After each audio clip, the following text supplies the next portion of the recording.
Pertanyaan sederhananya adalah gimana sih cara kita menghadapi itu? Saya juga lagi belajar, ini bukan kata saya ya, tapi saya coba merangkum dari beberapa hadis, dari beberapa ayat. Mudah-mudahan ini jadi semacam tips dari Allah, dari Rasul, cara kita supaya lebih sabar dalam menghadapi ujian, khususnya ujian perasaan. Pertama, saya mengambil dari hadis riwayat yang diriwayatkan dari Abu Hurairah, hadis Hasan. Nabi SAW mengatakan, "Ma yazalul bala'u bil mu'mini wal mu'minati fi nafsihi wa waladihi wa malihi hatta yalqallaha ta'ala wa ma alaihi khati'ah." Tidaklah seseorang selesai diuji, baik dia laki-laki orang yang beriman atau perempuan yang beriman, baik itu ujiannya terjadi pada dirinya atau melalui anaknya atau melalui hartanya, artinya ujian harta, ujian fisik, ujian perasaan, sampai dia bertemu dengan Allah dan dia tidak punya dosa. Apa maksud dari hadis ini? Ujian itu tidak akan berakhir kecuali kalau dosa kita sudah habis. Allah akan menguji kita terus untuk membersihkan diri kita dari dosa. Sehingga yang harus kita coba bangun awareness dalam diri kita kalau lagi diuji, Allah pengen membersihkan dosa saya nih. Sehingga kita ridho dengan ujian, bukan ikhlas ya. Kalau ikhlas ibadah, kalau ujian ridho, rela. Saya ridho ya Allah walaupun ini berat. Saya ridho ya Allah walaupun saya berharap Engkau beri jalan keluar. Saya ridho ya Allah walaupun saya berharap ditolong oleh Allah. Tapi tetap ridho diberikan ujian itu. Sambil berdoa diberikan jalan keluar, ditolong, diberikan keajaiban. Cuman gak mau mengeluh. Dan berdoa meminta jalan keluar bukan mengeluh. Itu ibadah. Berdoa itu ibadah dalam Islam. Sehingga Allah suka banget sama hamba yang berdoa. Allah suka dengan hamba yang curhat. Nabi itu kalau lagi curhat, doanya aja bisa berjam-jam cuma doa doang tuh. Kayak hadis Aisyah pas lagi cemburu malam-malam kan. Aisyah lagi tidur. Ini jatah malamnya Aisyah. Tiba-tiba dia nyari-nyari raba-raba, Nabi gak ada, dicari di kamar mandi gak ada. Biasanya Nabi sholat di sebelah Aisyah. Wah curiga nih, jangan-jangan ke rumah si Fulan. Dicari ke rumahnya, ditelepon gak aktif, mungkin lagi dicas, datang ke rumahnya. Ketuk pintu. Hafsah, Nabi di rumah kamu enggak? Enggak Aisyah, beneran. Cari ke rumah Sofia. Sofia, Nabi di sini enggak? Enggak, beneran. Cari ke rumah Maria. Maria di sini enggak Nabi? Enggak. Kemana ya Nabi? Rumah istri-istri yang lain gak ada. Pas balik ke rumahnya, ngelewat masjid, ngelihat Nabi lagi sujud di Masjid Nabawi, di mihrab. Dan Aisyah mendengar Nabi menangis sambil berdoa. Dan sujudnya itu seperti membaca 1 juz Al-Quran. Dan itu isinya doa nangis. Robbi. Jadi kalau kita katakan gak usah banyak berdoa sama Allah, malu. Justru Allah suka kepada hamba yang berdoa. Justru sebaliknya kalau kita jarang berdoa atau enggan berdoa, buat Allah itu orang sombong. Allah gak suka hamba kayak gitu. Kamu gak butuh saya, sama kayak kita lagi ada masalah, punya teman yang punya kelebihan harta, terus kita kayak bingung gitu nyari kesana kemari pinjaman, dia gak dikasih tahu. Pas dia tahu dari orang lain, dia ngomong apa? Kamu gak nganggap saya ya? Emangnya saya bukan teman kamu? Kok kamu punya masalah keuangan tapi saya gak dikasih tahu, malah saya tahunya dari orang lain? Tersinggung kan? Kalau teman kita aja tersinggung, apalagi Allah. Kamu punya masalah kok gak ngomong ke saya, wahai hambaku? Bukan berarti Allah gak tahu. Allah tahu, cuman Allah berhak, bukan ingin ya, berhak untuk dilibatkan. Allah berhak untuk dicurhatin. Allah berhak untuk dijadikan tempat kita untuk habis-habisan menangis dan melampiaskan masalah kita kepada Allah dalam bentuk curhat-curhat dan doa. Sehingga kalau kita berdoa, ya Rabbi, Allah langsung inni qarib, mendekat Allah kepada kita. Jadi teman-teman yang dirahmati Allah, kalau kita punya masalah, kita coba bangun awareness, oh Allah pengen membersihkan dosa-dosa saya nih. Terus kita berdoa, ya Allah bantu saya, ya Allah tolonglah saya, istighfar. Saya kadang-kadang ngerasa nih, kalau ada dosa, ada kesalahan, ada kekeliruan yang saya lakukan misalnya gitu, kalau saya nggak kuat istighfarnya, bentar lagi akan diuji sama Allah. Ujiannya macam-macam, alhamdulillahnya ujiannya masih ketahan. Pasti diuji sama Allah. Kalau istighfarnya nggak kuat, taubatnya tuh nggak kuat, langsung diuji sama Allah. Dan saya langsung sadar, oh benar berarti yang tadi ini lagi dihapus sama Allah nih. perkencang lagi, perkuat lagi istighfar. Kenapa? Karena kalau istighfar kita kuat, berarti kan dosa kita dihapus dengan istighfar ya. Otomatis ujian kita durasinya berkurang. Makin kuat istighfar, makin berkurang. Kalau istighfarnya udah mantap, udah selesai, Allah cabut tuh ujian kita. Diganti dengan kebaikan. Jadi teman-teman, kita coba sadari, oh kalau Allah menguji saya, emang saya banyak dosa. Sebelum kita mencari kambing hitam, nyalahin orang lain, sebelum kita marah kepada orang lain, kadang wajar kita marah kepada orang lain gara-gara ucapannya, komennya, teks dari dia, wajar. Tapi sebelum itu, marah dulu kepada diri kita atas dosa dan kesalahan kita yang baru saja kita lakukan. Atau yang dulu kita lakuin dan belum benar-benar kita tinggalkan. Kalau kita ngerasa banyak dosa di masa lalu sebelum kita taubat, hijrah, berarti mungkin itulah alasan kenapa sekarang kita diuji setelah hijrah. Kenapa agak-agak harus jungkir balik setelah kita hijrah. Kenapa harus sedikit berdarah-darah setelah kita hijrah. Anggap aja itu untuk mengkifarat, membersihkan dosa-dosa kita yang telah lalu. Supaya apa? Supaya kalau kita pulang kepada Allah, kita pulang dalam keadaan bersih. Dan itu pasti akan menjadi orang yang paling beruntung. Daripada nanti diberesin di akhirat, mending diberesin di dunia kan. Soalnya kalau diberesin di akhirat itu lebih berat. Akhirat itu perlakuannya beda dengan di dunia. Di dunia kalau kita salah akan dibalas oleh Allah. Kalau kita belum taubat, dibalas oleh Allah sama. Tapi di akhirat ukurannya beda. Sehingga heran ya, kalau ada orang yang merasa beruntung lolos dari hukuman dunia, dia pikir dia udah lolos dari hukuman Allah. Mending dia beresin deh di dunia daripada nanti di akhir berlarut-larut. Itu bahaya banget. Kalau buat saya pribadi dan saya yakin teman-teman juga kayak gitu, gak mau ada masalah di akhirat, mending masalah di dunia aja. Tapi masalah di dunia juga kita gak mau berlarut-larut, pengen cepat dimudahin sama Allah. Caranya istighfar. Tidaklah Allah memberikan kepada kita ujian kecuali salah satu alasannya pengen menghapuskan dosa. Idza kathurat dzunubul 'abdi wa lam yakun lahu min 'amalin liyukaffiraha fabtalahu Allahu bil hazan liyukaffiraha. Kalau seorang hamba banyak dosa dan dia enggak cukup amal untuk mengkifarat dosa-dosanya, Allah akan menguji dia dengan rasa sedih, dengan rasa kecewa, dengan rasa berat, sakit hati untuk mengkifarat dosa-dosanya. Itu yang kita bangun. Sehingga kalau ada masalah sama orang lain, kita memperbaiki diri dulu. Bukan sibuk dengan kesalahan dia terus menerus yang gak mau kita maafin. Misalnya ada teman kita nih, jadi clash sama kita. Hal pertama yang kita bangun, astagfirullahaladzim saya banyak dosa nih. Tapi kan yang salah dia, ya. Tapi mungkin dia nggak akan mengatakan kalimat itu, nggak akan bersikap kayak gitu kalau kita nggak punya dosa. Allah sengaja mengutus dia untuk menguji kita lewat kata-katanya, lewat perilakunya, karena kita punya dosa. Jadi penyebab pertama diuji itu bukan teman kita yang salah, itu penyebab kedua. Memang dia salah dan itu harus kita akui, realistis lah. Dia salah, dia nggak pas, dia nggak bijak, dia apa? Oke. Tapi yang mentakdirkan dia salah kepada kita, Allah Subhanahu wa taala. Kenapa Allah takdirkan gitu? Karena kita masih punya banyak dosa. Allah kirim kita ujian, bisa manusia, bisa alam, bisa dalam diri kita sendiri. Itu semuanya adalah cara Allah untuk menguji kita dan membersihkan dosa-dosa kita. Ini yang kita bangun pertama. Yang kedua, kata Nabi di dalam hadis Bukhari, "May yuridillahu bihi khairan."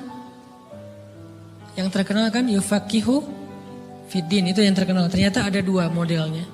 Ada may yuridillahu bihi khairan yufaqihu fiddin. Siapa yang Allah pengen kasih dia kebaikan agama, kebaikan, Allah akan buat dia mengerti halal dan haram. Itu berarti Allah sayang sama dia. Ini satu model hadis. Ada model yang kedua, mirip redaksinya.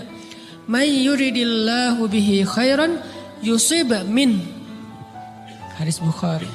Siapa yang Allah pengen ngasih dia kebaikan, Allah uji. Hah? Kok gitu caranya? Ternyata kayak gitu rahasianya. May yuridillahu bihi khairan, may yuridillahu bihi khairan. Siapa yang Allah pengen ngasih dia kebaikan, Allah kasih dia musibah atau ujian. Kenapa bisa seperti itu Ustaz? Fa inna ma'al usri yusra, Inna ma'al usri yusra. Seolah-olah Allah bilang di dalam ayat itu, kalau kalian mau dapat kemudahan, biasanya lewatnya kesusahan dulu. Kalau kalian pengen dapat keberuntungan, biasanya dapatnya kerugian dulu. Tapi keberuntungan dan kerugiannya pasti gak sebanding. Keberuntungannya jauh lebih besar daripada kerugiannya. Kerugian itu kayak modal doang, DP.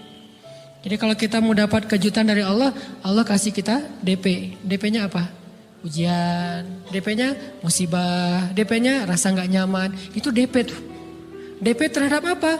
DP dari Allah terhadap hadiah-hadiah besar yang Allah pengen ngasih ke kita setelahnya. Cuman banyak orang yang menolak DP ini. Sama kayak kita misalnya. Kalau kita mau ngasih dia hadiah, kita kasih dia kayak kejutan dulu. Dia lagi ulang tahun nih, disiram air dulu. Setelah itu dikasih hadiah-hadiah yang mahal. Rela gak disiram air demi hadiah? Rela, udah siramin lagi aja. Kalau setelahnya ada hadiah. Yang kita gak rela, kalau setelah disiram, disuruh bersih-bersih sendiri dan gak dikasih apa-apa, kan gak rela tuh.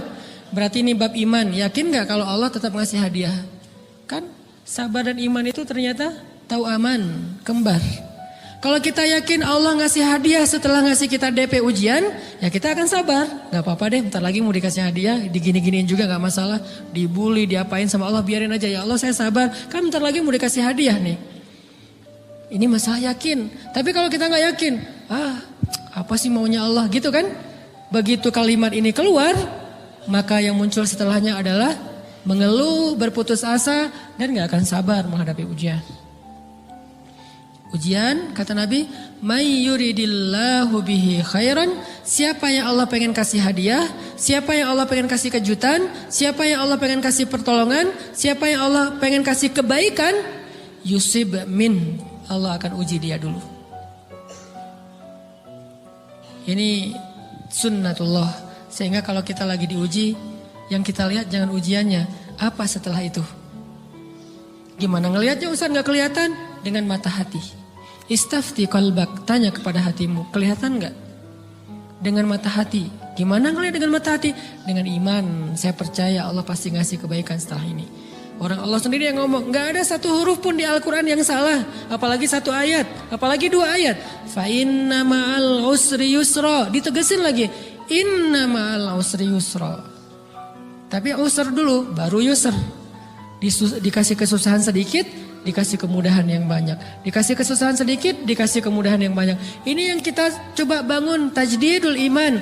Bangun memperbaharui yakin. Sehingga ketika kita diuji, sedih, wajar. Mengaduh sedikit, bukan mengeluh ya. Kalau mengeluh kan nyalahin Allah. Kalau ngaduh, yang namanya orang dicubit kan, itu ngaduh. Tapi kalau, apa sih maunya Allah? Nah itu ngeluh. Antara mengadu dengan mengeluh berbeda. Mengaduh, itu manusiawi. Sedih, itu manusiawi. Air mata bahkan bukan hanya manusiawi, itu rahmat dari Allah. Orang yang gak bisa menangis itu yang bahaya. Kalau kita masih bisa menangis, berarti kita masih peka hatinya. Bukankah anak kecil paling sering menangis? Berarti hatinya peka. Siapa lagi selain anak kecil yang paling sering menangis? Cewek. Cowok itu emang gak punya perasaan, makanya jarang nangis. Cewek dikit-dikit nangis, jangan bilang, cemen banget sih nangis apa, cengeng apa. Enggak, karena dia perasaannya lebih peka dari kita. Itulah kenapa Allah menitipkan bayi kepada perempuan. Kalau dititipin ke laki-laki hancur. Di balik kepekaan perempuan, di balik sensitifnya perempuan, di balik perasaannya yang luar biasa, di situ Allah Subhanahu wa taala menitipkan amanah, dia yang paling baik dalam merawat bayinya. Perempuan secara umum mungkin lebih banyak bicara daripada laki-laki ya. Walaupun ada orang yang perempuan pendiam banget, ada yang gak ngomong sama sekali, misalnya diem-diem aja, ada. Tapi secara umum perempuan lebih banyak berucap daripada laki-laki. Emangnya ini kekurangan? Bukan. Ini kelebihan. Kalau dia berikan itu dalam hal yang tepat. Apa yang tepat? Mendidik anak. Justru karena perempuan banyak ngomong, lebih baik dalam mendidik anak daripada laki-laki. Laki-laki itu kurang mendidik, kurang mengedukasi kepada anak dengan usia tertentu karena dia jarang memahamkan.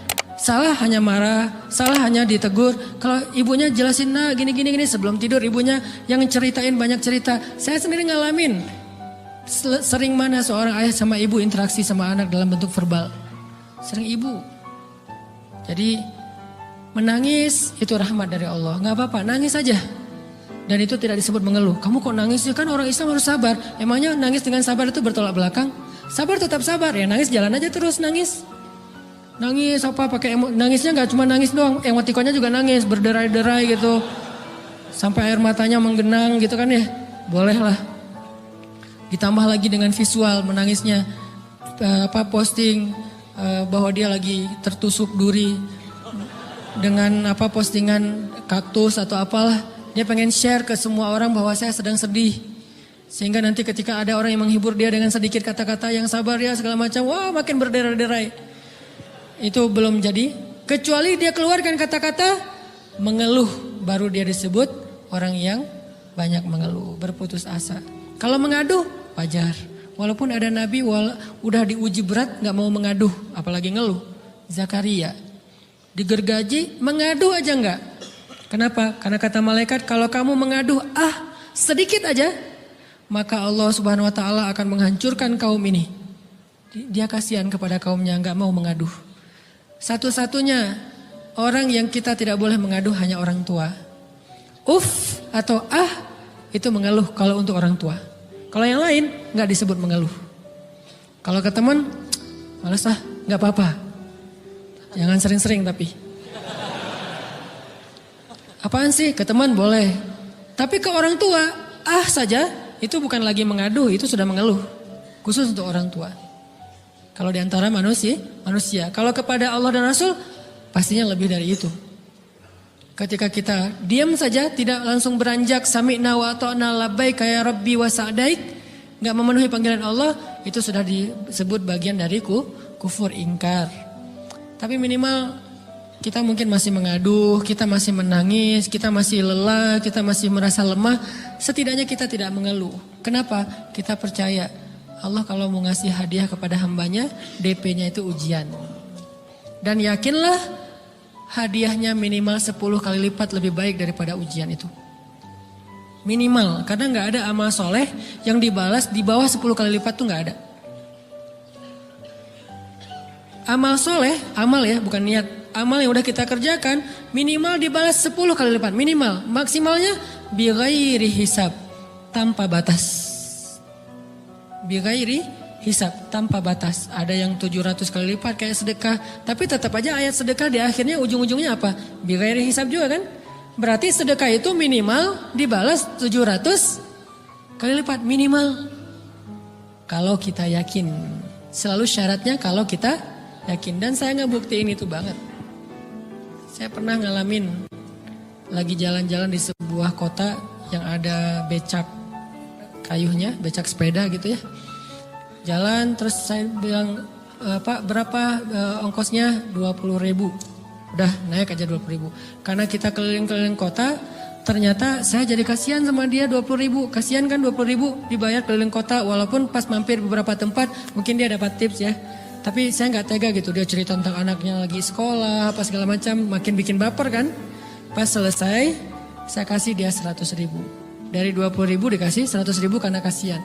Dan saya yakin, nggak mungkin sedekah itu sia-sia. Kan Nabi bersumpah kan, demi zat yang jiwaku di dalam genggamannya, tidak berkurang harta karena sedekah. Demi Allah kata Nabi, nggak berkurang harta karena sedekah. Berkurang harta karena belanja, ya. Berkurang harta karena pacaran? Banget. Modal banget kan? Apalagi buat cowok. Tapi berkurang harta karena sedekah? Gak mungkin kata Nabi. Demi Allah gak berkurang harta karena sedekah. Berkurang harta karena istri? Enggak. Karena memberi kepada istri itu pahalanya lebih gede daripada sedekah. Makanya ngemodalin pacaran setelah nikah itu tumbuh berkah. Modal pacaran sebelum nikah itu apes. Jadi kalau pengen modal nih, ngemodalin cewek, traktir, ngapa-ngapain, bayarin, jangan sebelum nikah. Sebelum nikah jadi orang pelit aja, nggak apa-apa. Tapi setelah nikah, jor-joran sih, apalagi yang, bayarin semuanya. Kenapa? Pahalanya lebih gede daripada sedekah. Bahkan lebih gede daripada infak fi sabilillah. Seorang suami memberi nafkah istri, itu pahalanya terkadang lebih besar daripada kita berinfak untuk fi sabilillah, untuk korban perang. Saya heran kalau ada orang sedekahnya rajin tapi ke istrinya kikir, aneh, berarti dia gak ngerti konsep. Padahal memberi kepada istri itu selama itu kebutuhan pokok ya. dan sedikit entertain, nggak apa-apa asal nggak berlebihan, itu luar biasa. Makanya saya kalau jalan sama istri yang yang mana? Itu yang Onit suka. Oh ya, Onit suka. Kasih aja. Kenapa? Minta ini. Kasih. Selama ada kan kenapa nggak dikasih kan ya? Nanti Allah ganti. Makin rajin kita ngebayarin istri kita, ngebelanjain istri kita, makin Allah ngasih yang kita nggak pernah duga-duga. Sampai istri kita cemburu sama kita. Kok kamu duitnya banyak banget sih? Kan gara-gara aku sering ngasih ke kamu. Ya udah sini lain lagi. Mau ditransfer berapa gitu kan ya?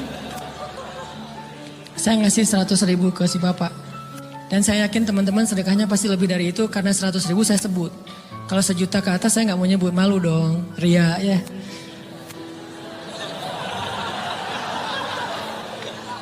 Sebenarnya nggak pernah sih. 100.000 deh, karena kan kecil, saya kasih 100.000. Ternyata begitu saya kasih 100.000, dia doa. Nah ini nih pentingnya sedekah ke orang yang membutuhkan tapi nggak minta-minta, dia tulus. Dia langsung doa, ya Allah Pak mudah-mudahan rezekinya lancar, berkah, bertambah dan segala macam bahagia keluarganya. Doa-doa ini semuanya dikabulkan dalam hitungan hari. Pertama bertambah bahagia rumah tangganya, dapat kecupan dari istri. Dia nganggap suami saya cowok banget sih. Mulai 1 nih. 2, demi Allah selang 15 jam enggak kalau nggak salah karena waktu itu malam, besok paginya ada orang yang ngejar-ngejar saya pengen ngasih hadiah. Ustadz saya pengen ketemu Ustadz. Maaf saya nggak bisa ketemu sekarang lagi rush, lagi tight schedule gitu-gitulah sosok gaya nggak jelas gitu ya. Terus Ustadz saya pengen banget ketemu, dia nggak ngomong pengen ketemu apa. Kalau dia bilang mau ngasih duit kan langsung saya prioritaskan kan ya. Berhubung dia nggak ngomong ya udahlah saya sosok jual mahal gitu. Tapi yang namanya rezeki kan gimana kita tolak dia datang kan. Saya nolak. Pokoknya sebentar aja 5 menit gak akan ganggu waktu Ustadz. Ya udah besok pagi ya pas breakfast gitu. Pakai gaya-gaya dikit breakfast. Pas breakfast, oh ya siap Ustadz. Jam berapa? Jam 8. Udah janjian jam 8. Mungkin orangnya nih dengar live streaming. Pak jazakumullah khair jaza. Makasih banyak mudah-mudahan Allah tambahkan rezekinya. Terus beliau besok mau flight ke luar kota jam 8. Akhirnya ngubungin lagi malamnya. Pak Ustadz maaf gak bisa ketemu besok. Karena saya jam 8 itu jadwal terbang. Oh ya udah nggak apa-apa. Seneng dong saya nggak jadi ketemu kan. Tahu gitu kan nyesel saya tuh. Seneng. Besok pagi jam 6 Pak Ustadz. Alhamdulillah ternyata penerbangan saya di delay ke jam 11. Allah delay penerbangannya demi ngasih rezeki buat saya. Kan luar biasa kan. Nah, ini hikmah kepedean saya, kegeeran kepada Allah gitu.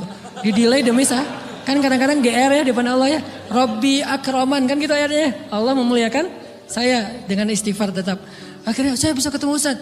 Saya nggak baca WA-nya. Terlambat baca, baru baca jam 8. Dia udah mulai agak putus asa. Kayaknya udah gak mungkin ketemu nih. Jam 8 pas saya baca, ternyata orangnya nggak di delay. Ya udah saya balas. Ya udah sekarang saya tunggu ya jam 9. Maaf cuma sebentar. Nggak apa-apa Ustaz 5 menit. Datang dia. Datang ngasih apa coba? Ngasih duit 200 juta. Demi Allah. Cuman berselang beberapa jam saya tolak-tolak. Tahu gitu Pak, datang malam ini aja.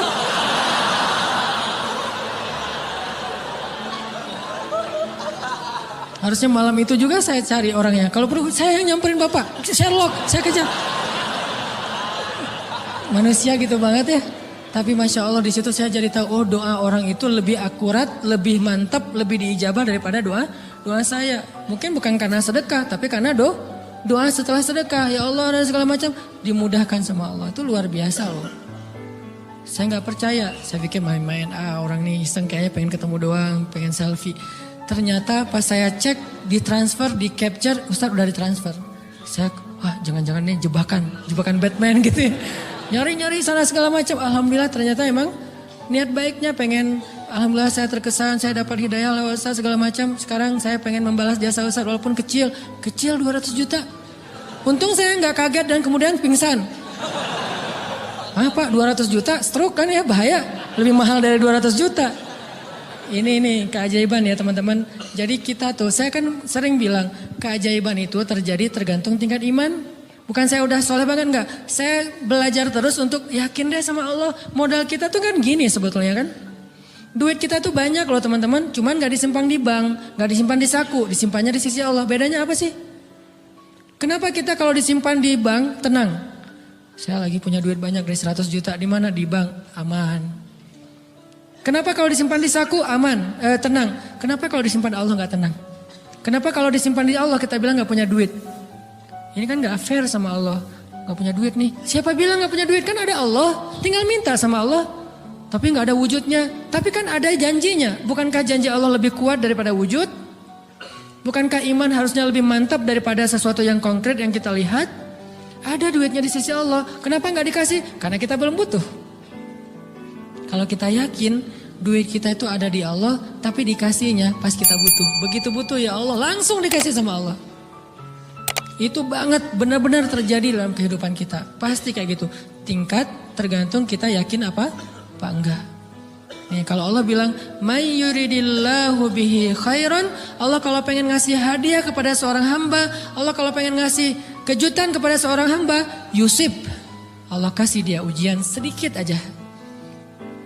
Wala nabluwannakum bisyai' sedikit bisyai'im minal khawf wal ju' wa naqsim minal amwal wal anfus wath thamarat wa basyiris sabirin.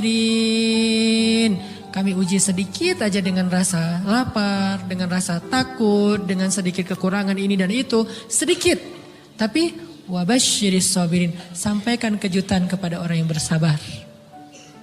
Sampaikan kejutan kepada orang bersabar.